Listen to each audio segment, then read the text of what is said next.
What's up, my friends, and welcome into another edition of the Running Back Podcast. Thanks so much for hanging out with us wherever you find your podcast. If you're watching here on YouTube, smash that like button and consider hitting the subscribe button as well. We'd really appreciate it. Tyler, Zulli, Frank Klose back with you for another week of Phillies baseball, and this time we have a trade deadline to discuss, as the trade deadline has come and gone, and we are officially in the sprint portion of the Major League Baseball season.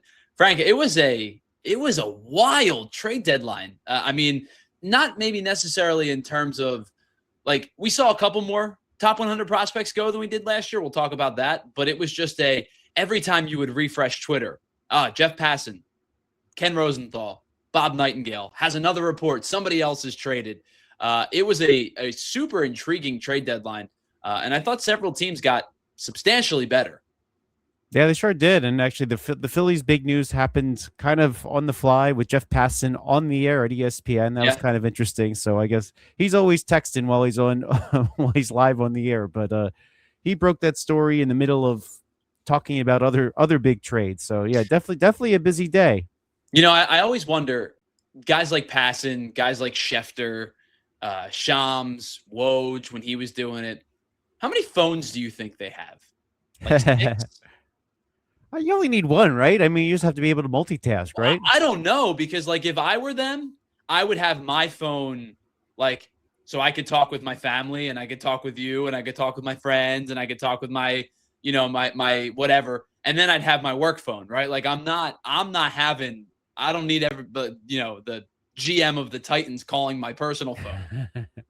Well, you know what? I don't know. Maybe it's like me. I just have a separate Twitter account for the trade deadline. Actually, and that's not really a burner because I don't actually like type on it, but I only want to see the ones in my feed that are talking trades. So, that makes sense. It's not a bad idea because the feed does get clogged, and you know, I love all the people that I follow, but I don't need NHL news at this current moment. Yeah, or a picture of somebody's dinner, or right. Like, hey, look, I'm on vacation. Right. Nope, just the trade news. Yeah, exactly. So a lot to get into. We'll talk about some of the teams that we think got better, some of the teams that made some good moves. But of course, this is a Phillies pod, so we have to start with the Phillies moves. The Phillies acquire 3 players at the trade deadline. Well, a couple more, but 3 major league players at the trade deadline. Luis Arraez and Killian come from the San Francisco Giants in exchange for the big name in that trade was the number 4 prospect, Ramon Marquez. And then in a separate move, they acquire Raley from the New York Mets. The big name, I guess you could say, quote unquote, is number 27 prospect, John Spikerman. Let's start with the big one, Luis Arraez. We'll talk more about Killian as well, because I'm really intrigued with him. He pitched last night. But Luis Arraez is, of course, the big name at the trade deadline for the Phillies acquisitions. Comes in last night, pair of hits, couple RBI. That's 4th. We'll talk about that, I'm sure. But when the trade dropped, what was your kind of initial thought on the acquisition of Luis Arraez? Kind of, in some respects, a square peg in a round hole. I mean, the bat is the best bat that got traded, in my opinion, right? In terms of a pure hitter. Sure. And the Phillies absolutely needed that. So the bat right away, you think the bat is amazing. Then it's kind of like, all right, well, how does he really fit in? And you know what? I think that I honestly may have evolved in what I think of this defensive alignment from what my gut reaction was, because it kind of quickly got out that the Phillies planned to use him at second base. You know, my gut was like, okay, he started at first base for the Padres last year. He'll just slot right in. But 3 different players moved for him to play second base. It's an interesting defensive dynamic. And I agreed with you. I thought the easiest maneuver was to put him at first and Harper in right field. And then they announced instead that he was going to play second. Bohm was shifting from third to first. Stott was shifting from second to third. And Harper was moving from first to right. It's a lot of moving parts. The defensive part of it still, I'm still scratching my head at a little bit. The one thing I will attest to with the offensive portion of it, people asked for 2 things, a right-handed bat and a power bat. And Luis Arraez is neither of those things. But I will say this, when you look at the type of player that Luis Arraez is, the Phillies were sorely lacking that type of player. They're third to last in on-base percentage. Their team batting average is not – now, I know teams around baseball team batting average is down, but their team batting average is not very good either. And even for a guy that does not hit for a tremendous amount of power, his 801, now 807 OPS is third best on the team behind only Harper and Schwarber. So when you talk about did they get the perfect mold player from the standpoint of they needed a right-handed power bat? No, but you went out and got a really, really good hitter, perhaps the best pure contact hitter in the game. John Kruk was comparing him to Tony Gwynn last night, and I think it's fair to, I mean, nobody's Tony Gwynn, but Luis Arraez is this generation's Tony Gwynn, a guy that's led the league in batting twice. He's currently the National League batting average leader. His on-base percentage, he doesn't walk a ton, but it's high because his batting average is so good. And, you know, he fits the bill of the type of player that the Phillies are looking for. And I've always been a big believer in if you can get better, you can figure out the deficiencies, quote unquote, and his quote unquote deficiency is that he bats left-handed. Which really isn't one at all, considering he hits lefties just fine. So right. I think that too often, and this will get in naturally, I guess, to the batting order discussion, is too often the Phillies just left runners on base that just went absolutely nowhere. Well, when someone gets hits that percentage of the time, I suppose those runners are just not going to be left on base. They're some of them are going to score now. So I think that was probably the best they could do when you consider any bat that was traded at the deadline. Is there? I don't even know who the right-handed power bat could possibly be in this game that's readily available. I mean, you're not getting Mike Trout in his prime. So right, the guys that got traded, just in terms of guys that you would think about that have some pop, Joe Adele got traded. Nate Lowe got traded. I know a lot of people were talking about Lane Thomas, and I'm not even talking about guys with high power numbers. I'm just talking about when you associate those players, you go, okay, that guy can get into one type of power, right? You're right. Not a lot of power bats got traded, and you've talked about this all season. The dearth of right-handed power across baseball is pretty real.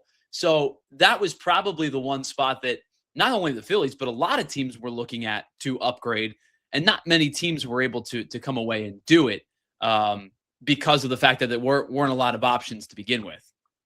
Yeah, and I had some concerns with the Adeles of the world. They're not complete players. I think that some of the things that would have frustrated Phillies fans, like leaving runners on base and strikeouts, I don't know that the Adeles of the world really would have solved that anyway. I think you would have been adding another player that plays the way that your current group is constructedly playing, right? Which is pop is there, ability to drive the baseball is there, but you also have a guy with a low average and a low OBP. And so I wonder if they looked at it and said, listen, we're going to go the entire other direction as to the way that this group is shaped, and we're going to go get a guy who is at the top of the National League in batting average. We're going to go get a guy who hits 315 against the same side, against lefty, who has a 782 OPS against left-handed pitching, who only has struck out 12 times all year against left-handed pitching. And they said, we're going to go get as you said at the beginning, like, we're going to go get the best bat on the market. And they did. And so from that natural one-to-one standpoint, the Phillies absolutely got better in their lineup. They stretched their depth. They now have probably four guys that you feel comfortable with instead of just the three at the way that it was currently constructed. And you're feeling better about how this team is structured because you do have somebody who is on base consistently, who doesn't strike out, doesn't whiff, squares the ball up, and does all of the old school baseball stuff well. Yeah, and I think it was fitting that batting fourth, his first at bat. Well, one, I like that he got the standing ovation. That was quite a nice welcome from Phillies fans. And by the way, the average fan, I don't know how well they know Arraez. I mean, he's not superstar status that the casual fan would even know him, but it seems like the Phillies fans did their homework, so they recognize and appreciate him for who he is, which I thought was pretty cool. Also pretty cool that he gets an RBI and is single his first at bat. Yep. Just kind of shutting me up a little bit, So because I was like, all right, well, why wouldn't they bat him first? I actually kind of struggled to figure out the right position in the lineup. Talking about it on the air yesterday, but yeah, this is kind of an unconventional solution that just might work. So I have kind of subscribed to the theory over the last 2 or 3 years specifically that the way lineups have been constructed for probably the last 50 years of baseball, where your high OBP speed guy leads off and your power hitter hits fourth and your best hitter hits third, is probably becoming or has already become an antiquated thought process because of a couple of different things. One, teams want table setters at the top of their lineup that aren't just speed guys, that are guys that can change the course of the game with one swing of the bat.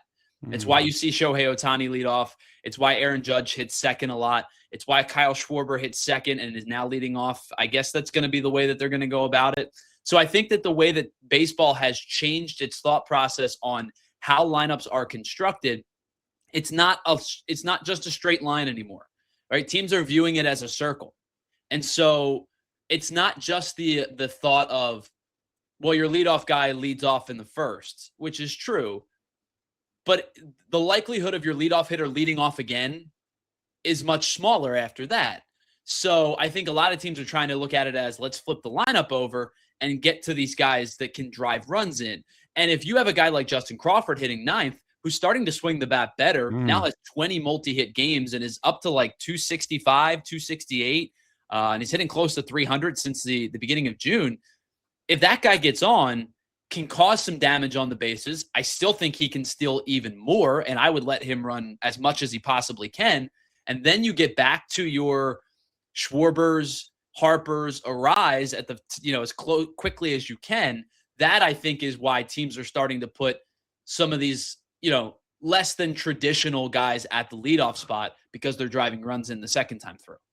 Yeah, I mean, there's no longer a Placido Polanco hits second because Right. he can move the runner over into scoring position and give up the out. Like, they don't want to give up that out anymore. Which is funny. By the way, because, Polanco, one of my favorites of all time. But go ahead. Which is funny because giving up the out situationally still means something. But it's funny because they don't want to do that. But teams are also willing to strike out 15 times a game if it means the power is there. That part of it's a little hypocritical. But that idea of, like, we don't sack bunt, if there's a runner on second with less than 2 outs, we're not trying to hit the ball to the right side. We're trying to drive the runner in. That idea is a true fact. Yeah, so different world, and I think it's going to continue to evolve. I mean, the fact that there aren't right-handed power bats at all is going to leave everybody to rethink this. Right, and I think when it comes to the lineup construction, what I do think Dave Dombrowski, what I do think Don Mattingly is going to be cognizant of is, if he can help it, he doesn't want to have 3 lefties in a row. And that's why you see Arraez hit fourth and Schwarber lead off. That's why you see Bohm hitting fifth instead of Brandon Marsh, because you want to try to avoid having those 3 lefties in a row. So if you have Schwarber, Turner separates, and then Harper hits in his traditional 3 spot. Arraez is not a traditional cleanup hitter, but what he is going to do is provide some protection value to Bryce Harper hitting third. And I understand that a lot of people would go, well, you want your power hitter hitting fourth. That's your true protection. But Schwarber's OBP is the best on the team. And I know he's going through a little bit of a spurt right now. And I'll be honest, I don't think he's 100% healthy.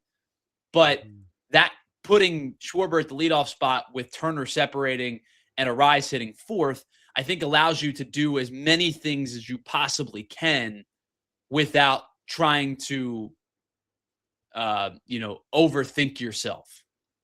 And I wonder too, speaking of Schwarber not necessarily being that healthy, I actually think that, yeah, maybe it's his back a little bit. I mean, not to the point where they want to IL him, but his back's bothering him a little bit. We did see him acknowledge that a little while ago.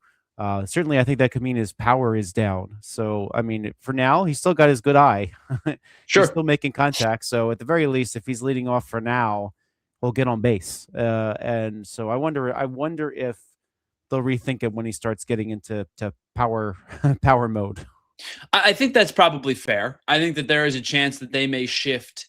I think that you could consider going Arraez at the top of the lineup and Schwarber too, but then you would have to probably have Turner hit third because you don't want to go 3 lefties in a row. Does Harper want to move out of 3 to hit 4? There's a lot of moving parts to it that I think they're going to have to consider. But I do agree with you. I think once that power starts to reemerge, I think I do believe the best spot in the lineup for Kyle Schwarber is second. Yeah. I don't like him leading off. I don't like his lack of speed ahead of Trey Turner. I never did, because Turner will catch up to him very fast. But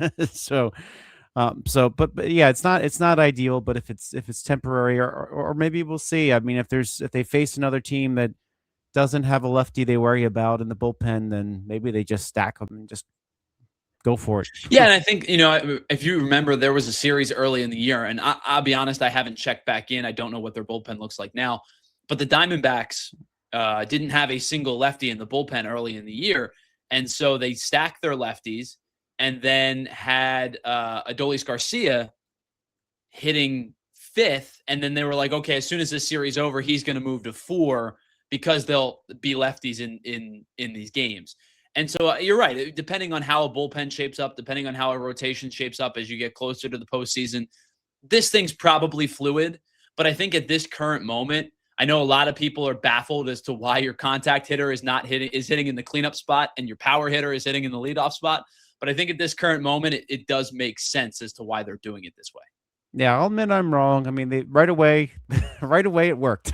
So sure, early returns are great. Plenty of times I also said in the past that I don't like Schwarber leading off, and they've won games. So you can't argue with that. So let's talk about the return that the Giants got. It's number 4 prospect Ramon Marquez. And I got absolutely eviscerated on social media and on YouTube the other day because the way that I was describing the trade value for Luis Arraez was, quote, an overpay. And everybody's like, who cares? It's a prospect. The Phillies prospect farm system sucks. Does anybody does he's pitching in high A? And I had to kind of explain myself and say, what I'm trying to get at here is giving up a single A pitcher, even if it's your number 4, for a player of Luis Arraez's caliber is a good move. It makes the Phillies better. And I've always said proven over prospect. What I was trying to get at that I clearly did not do a very good job at was internally, it is an overpay for the Phillies farm system because their farm system is not very good. If they had more prospects to move that other teams were intrigued at, one of 2 things: either Marquez stays and you're able to move somebody else, or Marquez is not number 4, he's number 8 or 9, and you have another starter in that 4 spot that you still trust. The point I was trying to make with that whole sentiment was 1-to-1 Marquez for Arraez is a move you make every single day. But the Phillies farm system is so lacking good starting pitching depth that they had to give up a better prospect than they should have because their farm system is a mess.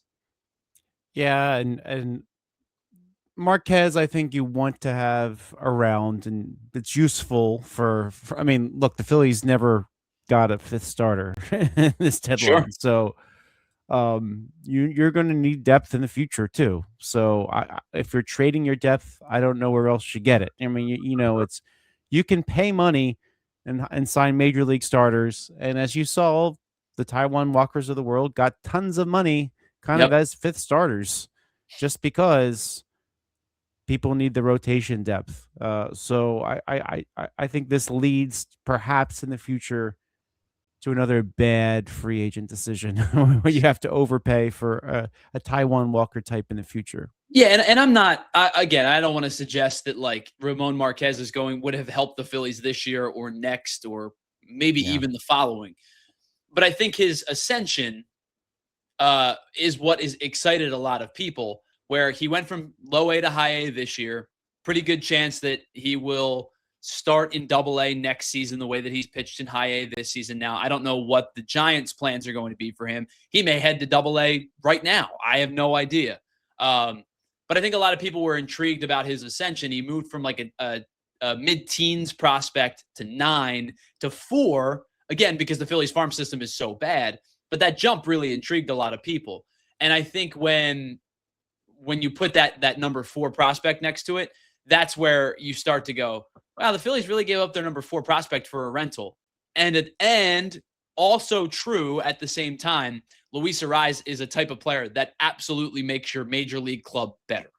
And by the way, kudos to the development staff for bringing him along. Right. I mean, we can't ignore that either, that they really are molding him. Well, they did. Now he's someone else's prospect to mold, but they really did a good job molding him and bringing him along. And that's something which you can't take for granted. I believe next year he will probably be a member of the Richmond Flying Squirrels. That sounds good. I believe that's the Giants Double-A team. Yep. That's exactly who it is. So if you want to take a ride down to Richmond, it's only about 5 hours. Maybe you can watch him pitch next year. But kudos to the Phillies. I mean, even last year they got Mick Abel, right, and they were able to trade him towards Duran. Duran, sure. So it's probably the ones that are drafting talent that you need to draft a little bit more, because it seems like the staff itself is doing a good job. Yeah. So I think when it comes to like the overall trade package, you got 2 major league players for a single-A prospect.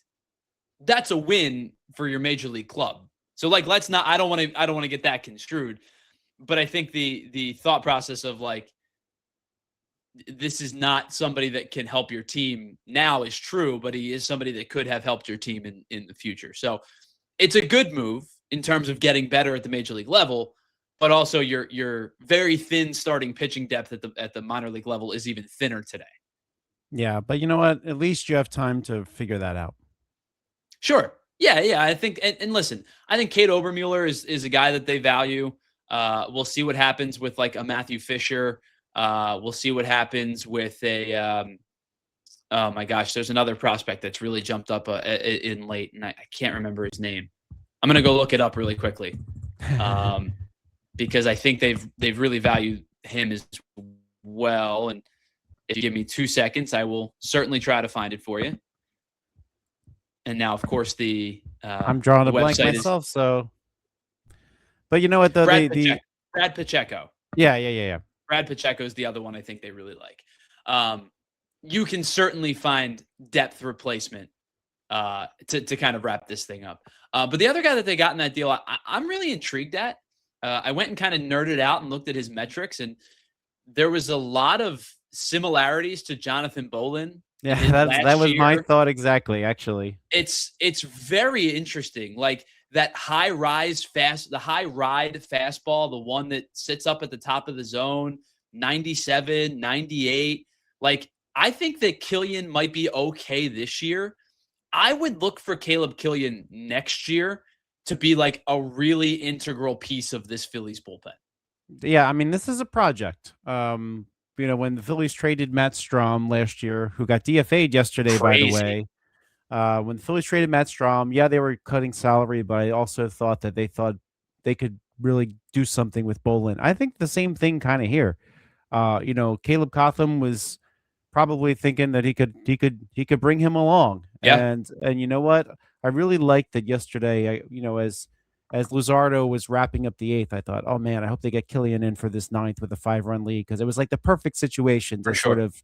Phillies were winning. That's the first part of it, but, and big too. Yeah, right? Big enough that you could give him a shot at an inning right away. And I thought that was huge. Even though you saw him and JT trying to communicate a little bit on the fly, because you know what, he just showed up. So, but yeah, this is somebody who I think was definitely an upgrade over Seth Johnson. Sure. He's not what Brad Keller was going to be if Brad Keller was supposed to be. No, but I think he can fill what you thought Bolin was going to be, because Bolin has ascended. He's been much better than we expected. So I think he could probably fill that Bolin role at this point. Yeah. And he's got the tools. It seems like he's got the tools. Can they bring him along? This this is somewhat of a roll of the dice, but an informed roll of the dice, if that's such a thing. But this could be an underrated pickup, but we'll see how long it takes. I mean, that's the other thing. I mean, he had a really dominant April for the Giants. Then he kind of took a step back in May. Just been kind of so 5 ERA-ish in June and July, but he's you can tell he's got some tools. He's just got to get them to work. Yeah, I think that we've had a lot of qualms about the Phillies coaching staffs over the years. And I don't mean just me and you. I mean Phillies fans as a whole. The one guy that I have just about blanket faith in has been Caleb Cotham. Mm-hmm. I think he's done an incredible job with this pitching staff over the last several years. And it's not just because it certainly helps when you have Zach Wheeler and Christopher Sanchez and you add Jesus Luzardo and you add Joan Duran. It certainly makes your team's stats look a whole heck of a lot better. But the other guys that I think that he's done a really nice job of helping kind of bring along, and Bolin being the most recent example, I think Killian's probably the next in the Caleb Cotham factory, if you will. Yeah, I'm with you there. And by the way, it was a long road to get to Caleb Cotham, right? When you think about yeah, remember Chris Young? I think yes. he's never they fired their pitching coach who was really good, who ended up going to the Braves and doing just fine, just to create space for Chris Young, and who quickly didn't work out. So it's just, and then of course Brian Price came in for a hot minute. Yep. I think if I had to rank, now I don't know every team's pitching coach. I'm not going to pretend like I do, but if I had to rank, some of the best pitching coaches in baseball, Cotham is certainly up there. I think Jeremy Hafner is up there with the Braves. He did an amazing job with the Mets, and then he's right there doing the same thing with the Braves. But I think Caleb Cotham is certainly right up there, along with some of the best pitching coaches in all of baseball. Yeah, I'm with you there. This is added value that you don't get on a lot of teams, So let's talk about the other trade acquisition. 38-year-old Brooks Raley is a free agent at the end of the year. Really did not cost you much. Again, your 27th ranked prospect, John Spikerman, one other prospect in single A, Luke Gabrish. Raley does not throw hard, doesn't blow you away with velocity, still is about a strikeout per inning type of guy. The whip is very, very good, just above 1. Mixes his pitches well, sinker, cutter, breaking ball. He'll use them against both lefties and righties. He's good against righties. I think this was a really good acquisition by the Phillies, and one that really didn't cost you anything. And I think one that you sorely needed at the back end of your bullpen was another left-handed reliever. I'm really, really intrigued at what Brooks Raley can be for the rest of the year for this team. Yeah, and he's kind of the elder statesman. I Yes. think I made the joke yesterday that it's fitting he wears number 30 like David Robertson wore the last few times with the Phillies, being the oldest guy in the bullpen, but 38 years old. And this is kind of funny. I tweeted this yesterday because when he made his major league debut, it was 2012, which seems like another world away, but he was teammates with Alfonso Soriano, Jeez, Marlon Byrd, Koye Hill, Kerry Wood, Rodrigo Lopez. So I threw a few former Phillies in there too, but that just dates him dramatically. Wow. That he actually shared a team with Kerry Wood and Alfonso Soriano. So he's been around, and Alfonso Soriano, by the way, one of the most underappreciated players of his era. Oh yeah, almost a Philly, at one point. But yeah, Soriano definitely what a bat he had. Kerry Wood, what an arm he had. Yeah. So that was at the end of Kerry Wood's career, but he's been around. He actually kind of had a little flailing beginning to his career with the Cubs, and really the last 5 years with the Mets, he's really come around. And those left-handed bats on the Phillies, we've seen him plenty, and he's taking care of them plenty. So good to have him on your side if you're the Phillies. And I think that he's exactly what they needed. I mean, Tanner Banks didn't work out this year somehow. Alfonso. I was almost Alfonso. See what I'm doing. Read him with my tweet open. But Jose Alvarado, I meant to say Alvarado. Alvarado, of course, continues to struggle some. You never know which Alvarado is going to take the mound. You needed a lefty you could count on badly. And despite the Phillies having had 4 of them, really none of them have really worked out. So he's it. He's veteran now. He's got the experience. He's got the temperament for that role. I think that was a really important pickup. Besides him, the other lefty I was interested in was Eric Miller of the Giants. He Sure. also was moved, former Philly, by the way, traded for Junior Marte a few years back. But at any rate, lefty, just what they needed. Got the experience. I think this was a very important move for this Phillies bullpen. Yeah, 4.5% barrel rate, 30% hard hit rate. That's 90th percentile or better on both. Lefties hit 186, righties hit 216.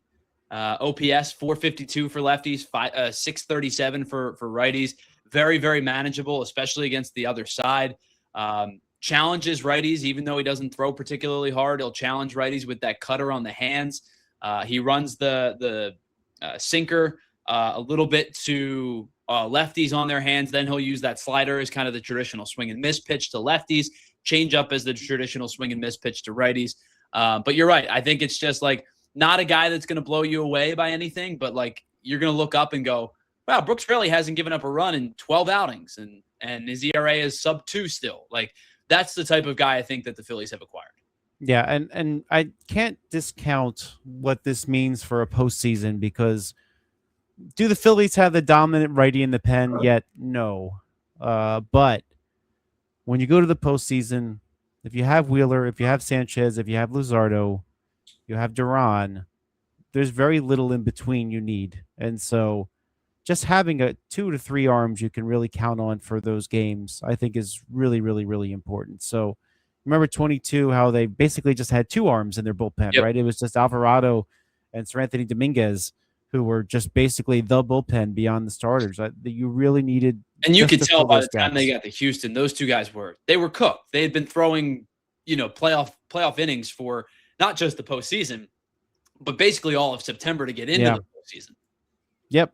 So, but yeah, I think we're back to the 2022 idea of this team needs to make the playoffs, and then when you do, it's really like the first half of your roster that's going to be doing the bulk of the competing, and that set in that scenario, I think the Phillies will be fine once they get there. Even though the bullpen is not the perfect bullpen, even though Brad Keller, as you envisioned him, was not there, and they did not necessarily replace that from the right side.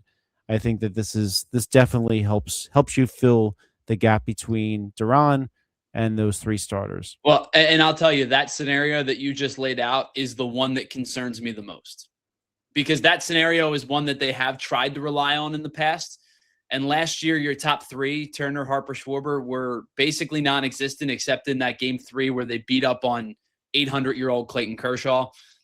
Similar situation unfolded against the Mets in their 4-game series loss against them. That's the one that scares me the most. And that's the one that if you are still trying to rely upon, 9 guys on a 26-man roster to win you postseason games, that's where I do feel concerned. Well, I think they're better than they were in 22, at least. You know what I mean? I think they have more pieces. I would probably agree. Are they going to be as hot as they were in the postseason? You know what I mean? Like, yeah, that entire postseason run hinged on, Ryan Helsley forgetting how to throw strikes and then winning that game 1, and that skyrocketed them through a World Series appearance. I'm not saying they're going to need that type of luck, but I do wonder, like, because they're going to play a wild card series. They're not going to get a bye this year. I do wonder in a wild card series, are they capable of coming back and winning a series if they lose like 2-1 in game 1, right? If it's Sale Wheeler or Sale Sanchez and you lose 2-1, can you win games 2 and 3 after that? Can you flip the mental switch, right? The same thing, like, let's say you play the Cubs, whose starting rotation got better, but isn't like that. I'm not scared of it.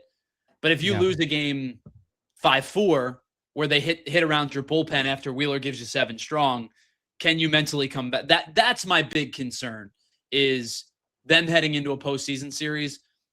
I'm not sure how they're going to respond to having to win a short series like that.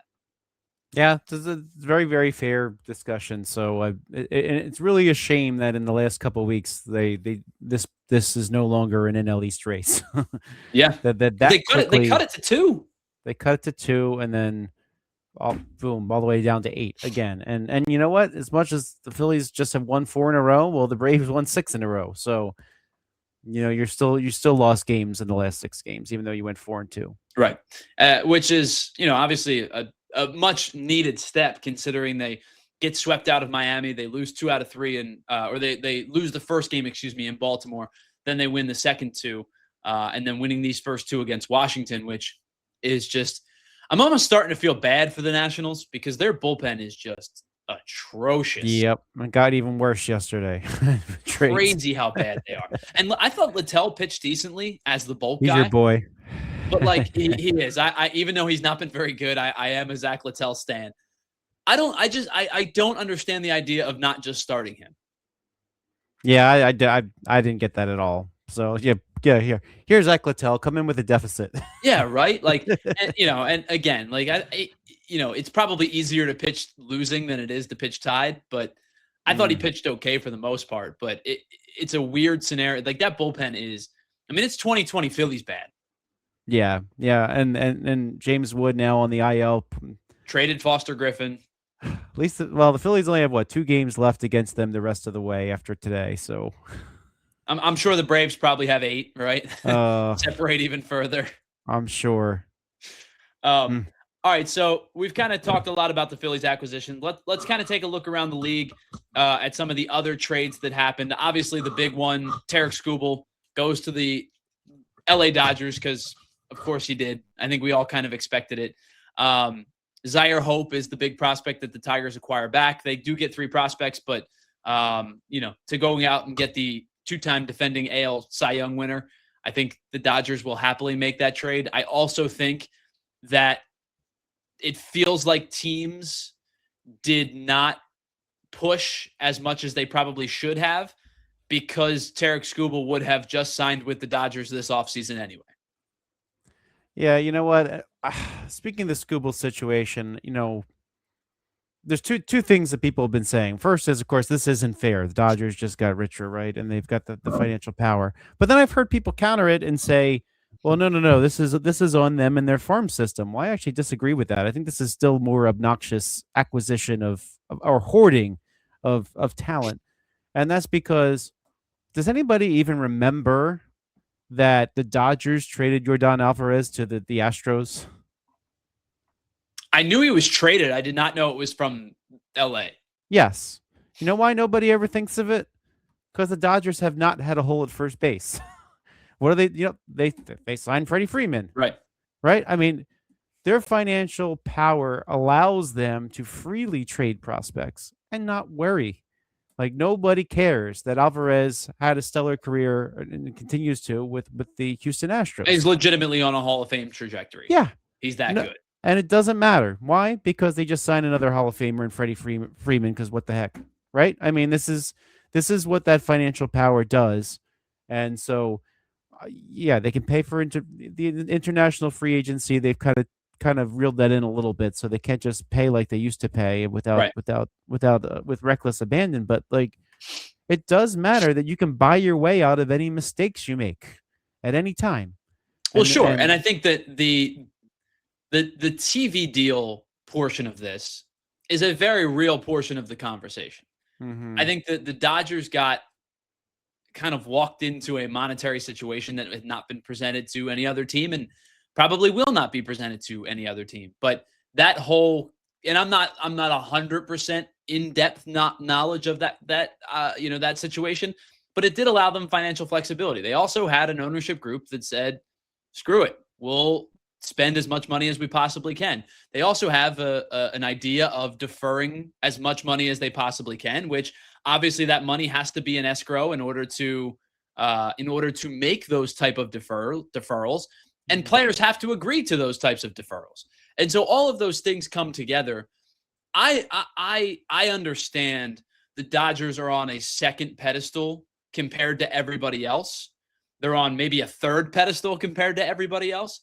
But I also do believe that the the issues lie just as much with the Marlins, the Pirates, the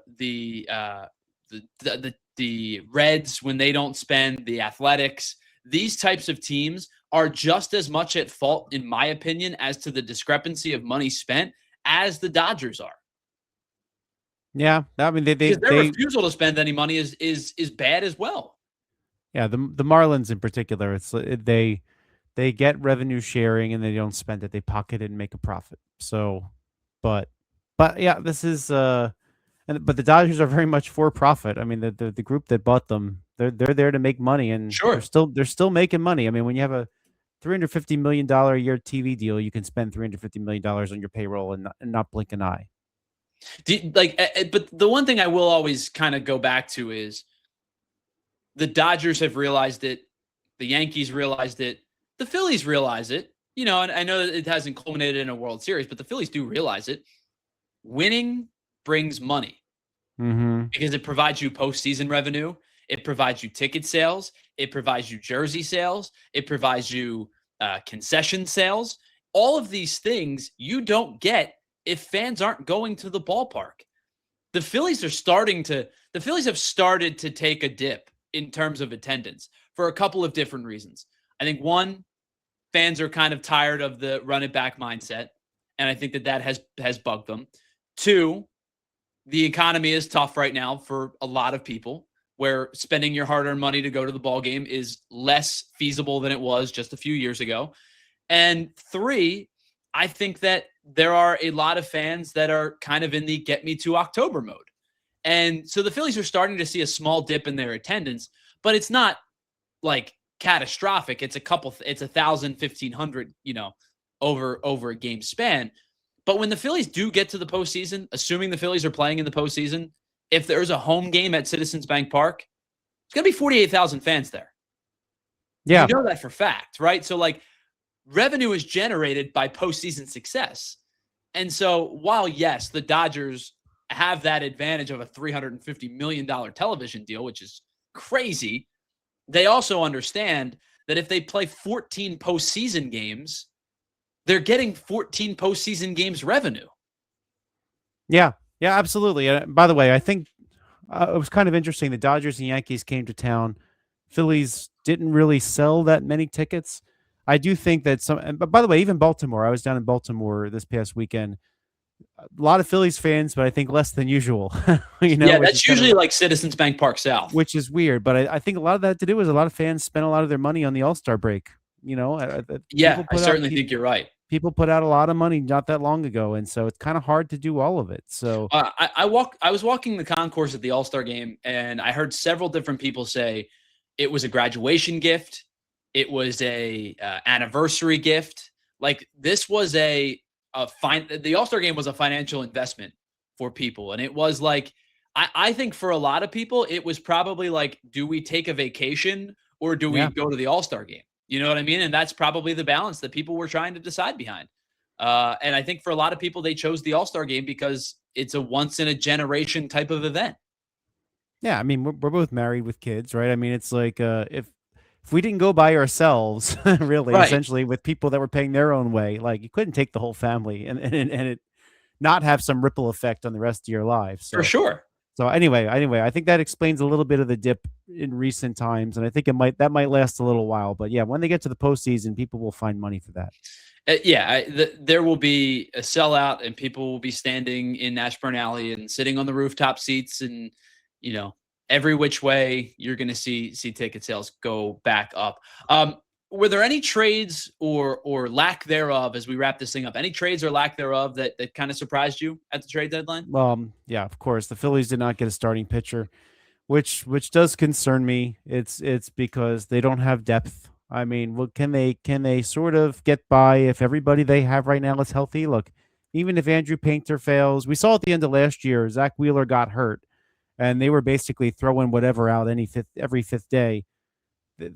They can't do that again. I mean, God forbid, you want everybody to be healthy. If everybody's healthy right now, I think it's fine. Sure. But imagine losing one of your top three And then all of a sudden, Aaron Nola is your third starter in a playoff game. And then Alan Ronhell or Andrew Painter is your fourth starter in a playoff game. I Yeah. mean, you're that close to that happening. And I'm hoping that Painter gets better. Seemed to rebound a little bit against, I mean, it was against the Orioles, who aren't one of the best offensive teams, but really, really nervous about the amount of depth. And Dave Dombrowski kind of suggested as much. I actually have a theory that we know that the Phillies were out looking for starters. Jason Stark of The Athletic had reported that they were looking for a starter who could start a playoff game. Robbie Ray came off the board with a few hours to go. My gut is telling me, I have no inside information. My gut is telling me the Phillies were in on Casey Mize till the end. And he was the last arm to go. They absolutely should have been in. And I think you're probably right. But they absolutely should have been in on Casey Mize. Once Tarek Skubal was traded, my gut said that either Mize or Flaherty was going to be traded. Mize had significantly better value because of the season that he's having. But I would 100% agree with you. Again, I don't have any inside information either, but it was somebody that I thought that they would target. Robbie Ray was somebody I thought that they would target. I even thought that they might even consider taking the step below that and looking at like a Dustin May from the Cardinals. That type of starter. I thought Kevin Gausman would have made sense in this instance as well. The Cubs gave up their 16th and 19th prospects to go get Gausman. I don't know if the Phillies were trying to not do that, but I am surprised that they did not go get a starter. Yeah, so hopefully that doesn't come to bite him in the rear. I mean, let's face it. I mean, you get in this game, if Jesus Luzardo gets a blister, he misses a start. I mean, it's like, then what? And then it's. Well, I think even to a more immediate point, the big three obviously is the major concern. But like, even if Aaron Nola at this point misses time, and Aaron Nola has pitched a little bit better as of late. His season numbers still are not good, but even if Aaron Nola misses several starts, you're still in that situation where Ron Hell's going to have to come back up, right? Like, yeah, if Painter stinks after. The next, like, what if Friday was a nice start and he goes right back to not pitching well, you're in a spot again, right? Like, I think the Phillies have put themselves in a spot at this point that unless he gets injured, Andrew Painter's in the rotation for the rest of the year. Yeah, I think that's what they have to do, and they just have to take their lumps and again, really hope that they can develop him along. But I still have high hopes for Andrew Painter. I mean, it's probably better they didn't move him because they probably wouldn't have gotten value for him if they did move him. Right. So, but he's got the only thing that keeps me positive is that he very much still has the velocity. He just needs to get that command going. So, I mean, it's make or break time for him almost. And the pitching nerds have kind of stated that the fastball shape looks a little bit better. For whatever value you take that at, maybe you love it, maybe you don't care. But the pitching nerds have said that the fastball shape is a little bit better. Yeah, so hopefully they get something out of him, and hopefully everybody's, knock on wood. I mean, it's really hard to have your whole rotation stay healthy for the whole season. I mean, Phillies have been lucky in that regard, and hopefully, of course, since Wheeler, was activated at the end of April, but that is a big concern that the Phillies did not get a starting pitcher. Well, we'll see how this thing plays out. I would say, to wrap this up, the Phillies are better by acquiring Luis Arraez and Killian and Raley. I do not believe that they are challenged the best teams in the National League better. But I do think that they are better. Fair to say. And you know what? It's a football saying, but any given Sunday, any team can win. I think that's true of the Phillies when they face up against others, but the guys are paying big money to need to step up. So it's going to come down to that in the end. Well, we'll see what happens the rest of the way. It is officially past the trade deadline. We are now in the sprint portion of the Major League Baseball season, as we have a little over a month and a half left of the Major League Baseball season. That'll wrap things up for our episode today. A big thank you to everybody who hung out with us and watched this episode. If you're watching on YouTube, smash the like button and give us a subscription if you wouldn't mind as well. If you're listening on any of the audio-only platforms, 5-star review would be greatly appreciated with that as well. For my co-host and partner, Frank Klose, I'm Tyler Zulli saying thank you so much for hanging out with us today. We'll be back with you next Wednesday for the latest edition of the Philly Central podcast. We'll talk to you then. See you.